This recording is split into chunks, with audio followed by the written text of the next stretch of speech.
నమస్కారం. మనందరికీ తెలిసిందే, ఈ మధ్యకాలంలో శ్రీవిష్ణు సినిమా వస్తోందంటే చాలు మినిమం గ్యారంటీ ఎంటర్టైన్మెంట్ అని ఫిక్స్ అయిపోతున్నాం. మరి ఆయన కొత్త సినిమా విష్ణు విన్యాసం ఆ అంచనాల్ని నిలబెట్టుకుందా? పదండి ఈ విశ్లేషణలో చూసేద్దాం. అవును, శ్రీవిష్ణు తనదైన మార్కు కామెడీ టైమింగ్తో హిట్టు మీద హిట్టు కొడుతున్నాడు. మరి ఈ లేటెస్ట్ సినిమా సంగతేంటి? ఆ విన్నింగ్ స్ట్రీక్ని కంటిన్యూ చేసిందా, లేక ఎక్కడైనా బ్రేక్ పడిందా? సో మనమిప్పుడు మాట్లాడుకోబోయే సినిమా విష్ణు విన్యాసం. ఇదొక పక్కా కామెడీ ఎంటర్టైనర్గా మన ముందుకొచ్చింది. సాధారణంగా కామెడీ సినిమాలంటే ఏముందిలే రొటీన్ కథలే అనుకుంటాం. కానీ ఈ సినిమా స్టోరీ పాయింట్ కొంచెం ఇంట్రెస్టింగ్గా ఉంది. అదేంటంటే ప్రేమ వర్సెస్ జాతకం.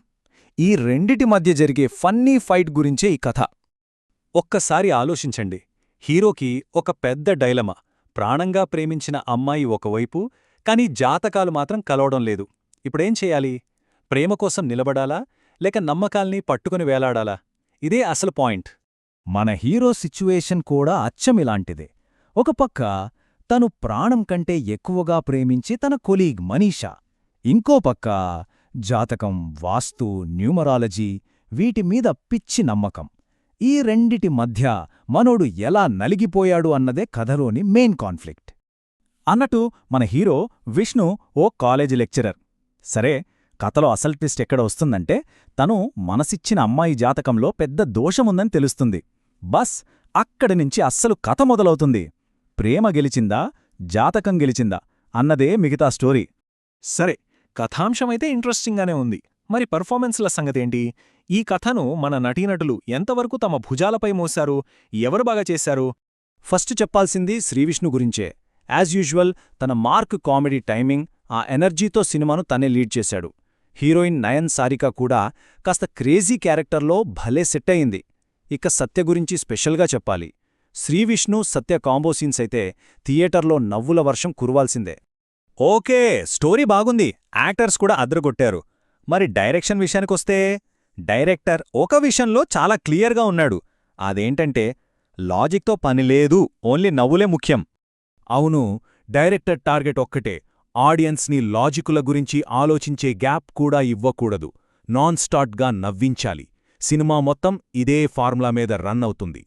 సరే, అంతా బాగానే ఉందిగాని కేవలం కామెడీ మీద ఫోకస్ పెట్టడం వల్ల కొన్ని ప్లస్సులు, కొన్ని మైనస్లు కూడా ఉన్నాయి. ప్లస్ ఏంటంటే కామెడీ బాగా వర్కౌట్ అయింది, సినిమా ఫాస్ట్గా సరదాగా సాగిపోతుంది. మైనస్ ఏంటంటే ఎమోషనల్ సీన్స్ అంతగా పండలేదు, సెకండ్ హాఫ్ కాస్త రొటీన్గా అనిపిస్తుంది. కానీ ఈ సినిమాకి టెక్నికల్గా ఒక సూపర్ ప్లస్ పాయింట్ ఉంది. అదేంటో తెలుసా?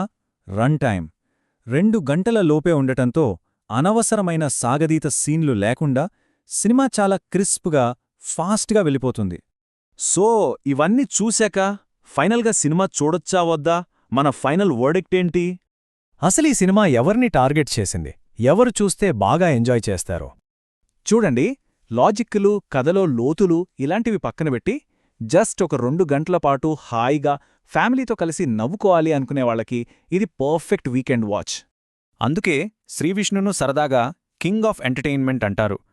తన దగ్గరనుంచి ఆడియన్స్ ఏం కోరుకుంటారో అంటే ఫన్, కామెడీ, వాటిని ఈ సినిమాలో 100కు 100% ఇచ్చేశాడు. మొత్తానికి ఈ సినిమా చూశాక మనలో ఒక ప్రశ్న మిగిలిపోతుంది. సినిమాకి ఎంటర్టైన్మెంట్ ముఖ్యమా, లేక లాజిక్ ముఖ్యమా? మీరేమంటారు? ఈ రెండిట్లో దేనికి మీ ఓటు?